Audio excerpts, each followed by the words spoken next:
Bharatiya Janata party को तो रोने की आदत है। देखिए, बहुत स्पष्ट है, भारतीय जनता पार्टी आरक्षण विरोधी है, संविधान विरोधी और जातीय जनगणना विरोधी है। राहुल गांधी जी हों, इंडिया गठबंधन के बाकी नेता हों, इंडिया गठबंधन के पूरे दबाव में, कांग्रेस के दबाव में जिस तरीके से जातीय जनगणना को ये लोग मजबूर हुए हैं, भारतीय जनता पार्टी वाले, इन्हें न रोने का रास्ता मिल रहा है, न बाहर निकलने का रास्ता मिल रहा है। भारतीय जनता पार्टी वालों, जातीय जनगणना तो हम कराकर रहेंगे, ये राहुल गांधी जी ने संसद में कहा था। आज की डेट में आप कुछ भी कह लो, किसी तरीके से भी कह लो, संविधान को बचाने का काम, जातीय जनगणना को बचाने का काम, जातीय जनगणना को कराने का काम श्री राहुल गांधी जी के नेतृत्व में होकर के रहेगा।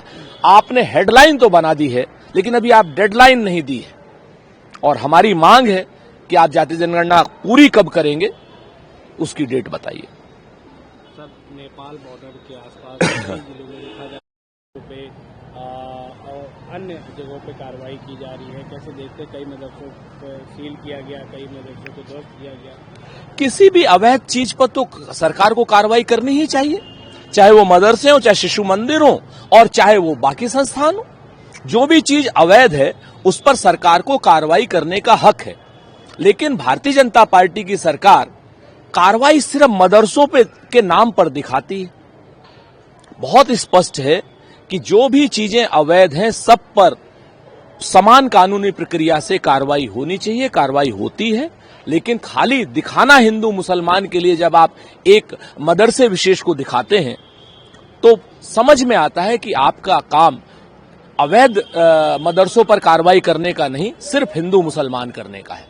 हमारी मांग है सरकार से, जितनी भी अवैध चीजें हैं उन सब पर समान रूप से कार्रवाई हो, और इस तरीके की सांप्रदायिक जो विभाजनकारी जुमलेबाजी है सरकार की, वो बंद हो। सर, यूपी के गंगा एक्सप्रेसवे पे तमाम लड़ाकू विमानों ने अपनी ताकत दिखाई, नाइट लैंडिंग भी पहली बार हुई, कैसे देखते? भारतीय जनता पार्टी के लोग पूर्ववर्ती सरकारों से ऑब्सेस्ड हैं। श्री अखिलेश यादव जी ने जो आगरा एक्सप्रेसवे बनाया, उससे ऑब्सेस्ड है। पहली लैंडिंग तो वहीं पर हुई थी। उसके बाद अब ये लोग किसी भी तरीके की जुमलेबाजी कर लें, लेकिन समय से कोई काम पूरा नहीं करते। ये जो भी काम करते हैं उसमें राजनीति का ज्यादा हस्तक्षेप होता है। हमारा मानना है कि गंगा एक्सप्रेसवे अंतर्राष्ट्रीय मानकों के अनुरूप बना या नहीं बना, इस पर बात होनी चाहिए। क्या वो उसी तरीके से बना जैसे पूर्वांचल का या बुंदेलखंड का एक्सप्रेसवे है, जहां पर गड्ढे ज्यादा, रोड कम है? हमारा मानना है कि भारतीय जनता पार्टी को इन जुमलेबाजियों से हट करके अच्छे काम करने चाहिए, ताकि देश का समग्र और उत्तर प्रदेश का औद्योगिक और समग्र विकास हो सके। सर, पहलगाम आतंकी हमले की जो स्थिति है वो बढ़ती जा रही है, उसको कैसे देखते हैं? देखिए, जिस तरीके से आतंक के आका और आतंकवादी पाकिस्तान में पनाह पाते हैं, वहीं से पैसे पाते हैं, और वो भारत के खिलाफ आतंकी कार्रवाई करते हैं, उसके खिलाफ पूरा देश एक है। पाकिस्तान के मंसूबों को नेस्त नाबूद करने के लिए पूरा देश एक है। अब भारत की सरकार को, यानी नरेंद्र मोदी की सरकार को चाहिए कि वो कठोरतम कदम उठाए। कठोरतम कदमों में बहुत स्पष्ट है, सैन्य विकल्प भी है, बाकी सारे विकल्प भी। हम सरकार के साथ हैं। सरकार स्पष्ट करे कि कितनी जल्दी वो आतंक को, आतंकियों को और आतंकियों के आकाओं को नेस्त नाबूद करती है। इस मामले में पूरा देश भारत सरकार के साथ खड़ा है, लेकिन भारत सरकार को ये जरूर बताना होगा कि वो ये काम कब करती है, कैसे करती है।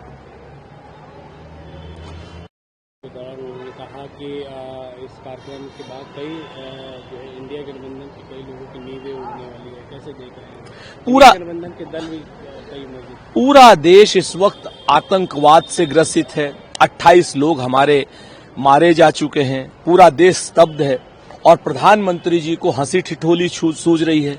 कहा तो जवाब प्रधानमंत्री जी को पाकिस्तान को देना चाहिए, आतंक को देना चाहिए, आतंकवादियों को देना चाहिए।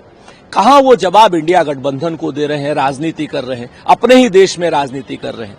भाई, हमारे मतभेद हो सकते हैं भारतीय जनता पार्टी से, लेकिन पाकिस्तान को लेकर के हम प्रधानमंत्री जी के साथ हैं। लेकिन क्या प्रधानमंत्री जी स्वयं के साथ हैं? प्रधानमंत्री जी वहां पर हंसी ठिठोली कर रहे हैं मंच पर। अभी तो शहीदों की 13वीं तक नहीं हुई है। प्रधानमंत्री को जवाब देना होगा। देश जवाब मांगता है कि आतंक के खिलाफ आप कर क्या रहे हैं।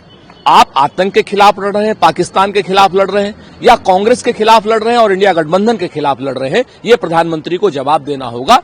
ये कहीं ना कहीं एक खराब स्थिति है कि प्रधानमंत्री जी ऐसे समय भी वे राजनीति कर रहे हैं जब देश पूरा आतंकवाद से ग्रसित है।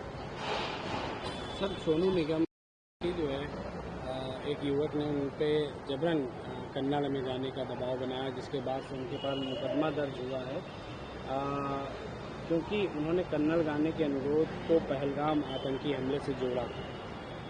अब सोनू निगम ने उस कंसर्ट में क्या किया क्या नहीं किया ये तो मैं नहीं जानता, लेकिन मैं एक बात स्पष्ट रूप से जानता हूं कि देश इस वक्त आतंक का जवाब चाहता है। और जितने सेलिब्रिटीज हैं, जितने हमारे पॉलिटिकल लोग हैं, जितने सामाजिक संगठन हैं, सभी लोग एक स्वर में आतंकवाद की और आतंकवाद के सरगना पाकिस्तान की निंदा करते हैं और कहीं न कहीं उसको सबक सिखाने की बात करते हैं। उसी परिप्रेक्ष्य में शायद उस लड़के ने सोनू निगम से भी अनुरोध किया होगा। सोनू निगम को अनुरोध मान लेना चाहिए।